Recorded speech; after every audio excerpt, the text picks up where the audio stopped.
Uma das coisas que faz com que eu me identifique com a DDA, com os sintomas, o diagnóstico, por exemplo, é dirigir e fazer várias coisas ao mesmo tempo enquanto dirige. Por exemplo, gravar vídeo, falar no celular, ver mensagem, pegar o saquinho de trás do carro, do banco de trás para ajeitar melhor, pegar o conector do celular para conectar o celular, conversar com a pessoa, olhar o número da casa de trás que já passou, tudo isso dirigindo, que representa risco. Outra coisa bem comum é, por exemplo, você tá fazendo tudo isso ao mesmo tempo e, inclusive, esquecer que você tá indo buscar o limão e volta para casa sem o limão. Você saiu com isso em vista e o que acontece?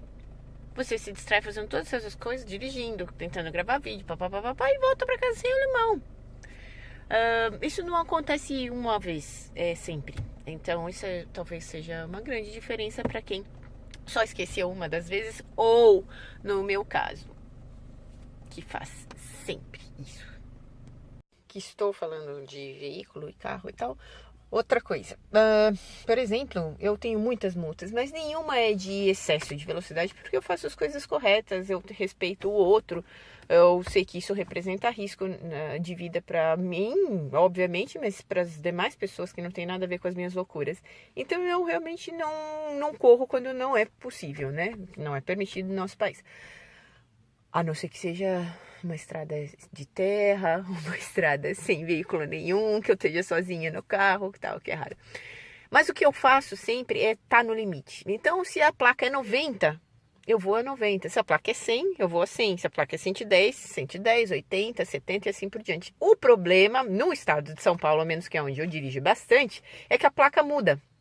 De 80, ela cai para 70. De repente, ela vai para 90. Oba! Depois ela volta para 70. Ê! Então, nessa mudança, eu tô nas nuvens. Eu tô passando no sinal vermelho porque eu também não percebi. Eu tô pensando, aliás, no sinal vermelho que eu passei também não percebi.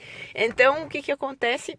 Quando a velocidade cai de 90 para 80, eu tomei a multa. Por quê? Eu tô a 90, mas era 80, eu não vi a mudança da placa. Ou então eu tomo multa de 92 km por hora. A placa dizia 90. Eu tava aqui no carro a 98, o Detran considerou 95, então eu tomei multa. Ou considerou 92, eu tomei multa porque passei 2 km do limite permitido. Mas na minha cabeça eu tô andando 90, mas não tô. Então, eu tenho muitas multas, eu passo multas para os meus amigos, eu já perdi a carteira por multas, já teve uma outra época em que eu paguei para tirar as multas, né, corrupção, ou seja, esse é o meu histórico. E nenhuma dessas multas é por coisa errada. Não é multa porque eu estava falando no telefone, não é multa porque eu passei em sinal vermelho, eu parei em lugar irregular, ou pior, por excesso de velocidade. É multa porque eu tô sempre margeando o limite.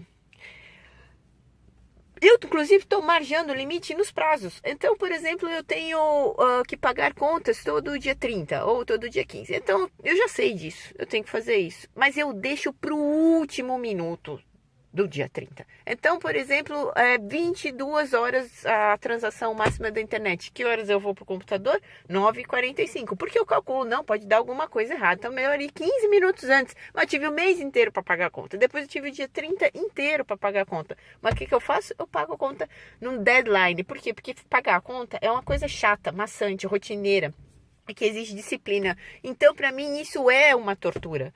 Acontece muitas vezes que pode o sistema dar um pau, que naquela hora o dinheiro da minha conta não está disponível, achei que tivesse, e não tá, e aí como é que eu vou fazer a transação de uma conta para outra? Ou seja, vivo no limite de pagar as contas, inclusive atrasando as contas, empurrando as contas. Às vezes, 90% das vezes não é porque eu esqueci. 90% das vezes não é porque eu tenho dinheiro. É porque eu simplesmente não consigo pagar a conta. Eu não consigo entregar o documento para o contador. na data correta. Então, se a data era dia 20 de cada mês, o que a contadora já me fez? Pediu para a assistente, ou a outra contadora, reduzir, antecipar o prazo. Ou seja, se é dia 20, fala para ela que é dia 15, ela acha que eu não percebi, mas eu sei que ela falou isso. E depois ela acabou confessando. Fala para ela dia 15, porque assim, você tem 5 dias de margem até ela entregar os documentos. Mesmo assim, o que eu faço? Eu entrego no dia 17, atrasando, eu entrego no dia 20, e como nesse mês eu entreguei dia 27. Porque eu já sei de toda essa lógica. Então eu vou até o limite. Quando eu estou tomando esse Concerta, remédio milagroso aí, metilfenidato, vulgo Ritalina, isso melhora um pouco. Então eu estou tentando ver se eu me adapto a essas coisas. Só que tudo isso eu só percebi depois que eu fui pré-diagnosticada com TDAH. Mesmo assim eu duvidei do médico. Passou uns meses, ele insistiu, né, nesse diagnóstico. Aí houve um episódio, o que acontece? De novo, ele fala pela terceira vez. E então eu aproveito e vou no neurologista, faço exames, depois vou no neuropsicólogo, faço aqueles testes malucos lá que você tem que fazer a cada hora, para e não sei o que, fica um dia inteiro fazendo teste, tudo isso. Aí o que diz? Que eu tenho TDAH. Então vamos tratar o TDAH. Mas eu só vi tudo isso depois de tomar a medicação e ver que tem uma diferença. E reforçado pelos vídeos dos meus coleguinhas aí, que você vê na internet, no YouTube, dizendo mesmo que eu. Você não é louco. Você é fora do normal, do padrão. Mas tem cura.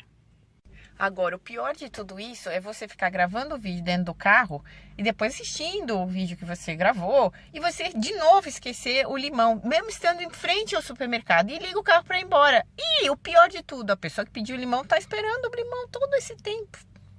O pior, eu continuo em frente ao supermercado, gravando outros vídeos com o limão no carro e ainda não fui levar o limão pra pessoa. Porque enquanto eu tô gravando o vídeo, eu esqueço que eu tenho que levar o limão, que eu comprei o limão, que o limão tá dentro do carro. TDAH é uma coisa nova na minha vida velha. Eu tenho 44 anos, então eu descobri essa possibilidade de diagnóstico há um ano. Então eu passei 43 anos, menos os 3 primeiros que a gente é pequenininho. Passei 40 anos com TDAH sem saber que era isto. Eu sempre fui boa aluna, eu tive boas notas, eu não precisava estudar para as provas, porque eu prestava atenção na aula. Mas por que eu prestava atenção na aula? Porque era um saco estudar, eu nunca estudei. Eu nunca estudei na véspera para uma prova. Eu acordava de manhã, às 5 da manhã, para passar o caderno, decorar o que eu precisava decorar, se era o caso, e fazer a prova às 7 horas, 7h30 da manhã. Toda vez foi assim. Eu não guardei as fórmulas de física, de química, de matemática, porque tinha que ser decorado. Então eu fiz isso provavelmente na véspera de acontecer. Ou enquanto a professora fazia na lousa os exercícios, eu simplesmente já ia resolvendo e tal. Então ela falava, olha, tal, vocês têm 20 minutos para entregar o exercício. Eu entregava praticamente junto com ela, terminar de pôr na lousa. Porque também era uma tortura eu ficar sentada depois lá fazendo exercício, quando eu podia usar aquele tempo livre falando, vocês não terminaram, eu ajudava o colega, eu fazia outra coisa, eu levantava, eu ia lá fora no recreio, mas queria tempo livre. O que é obrigação? Essa chatice tem que fazer, eu já vou terminar já. Então, com isso eu sempre consegui boas notas e consegui me destacar, inclusive na escola em alguns momentos e tal. Mas por quê? Não, eu não era estudiosa. Não sei se eu era inteligente ou se eu sou tal. Quem diz lá nos testes que sou. Mas o primordial nesse caso é que a rotina, a disciplina que se exige de um estudante pequeno, médio, jovem, né? Eu nunca tive, eu não sei o que é. Então, por exemplo, eu fiz um vestibular dentre o que eu podia na ocasião, e consegui passar em 4º lugar no vestibular. O vestibulinho eu passei em 1º lugar. No vestibular para a faculdade, vestibulinho para o colegial e tal. Para a faculdade eu passei em 4º lugar. 4º lugar, para quem não estudou numa faculdade de jornalismo num curso concorrido, de uma universidade concorridíssima numa região é uma coisa legal, né, de se conquistar. Mas eu não estudei para isso. Aí eu fico pensando que se eu tivesse estudado um pouquinho, se eu tivesse me dedicado um pouquinho, o que poderia ter acontecido? Eu poderia ter entrado numa universidade pública de ponta, onde hoje eu seria, por exemplo, uma profissional na área que hoje eu gostaria de atuar, que seria psiquiatria. Então hoje eu falo assim, na época nem me ocorreu isso, mas hoje eu falo assim, putz, agora eu gostaria de ser médica psiquiatra. Ou então promotora, desembargadora, alguma coisa na área de justiça.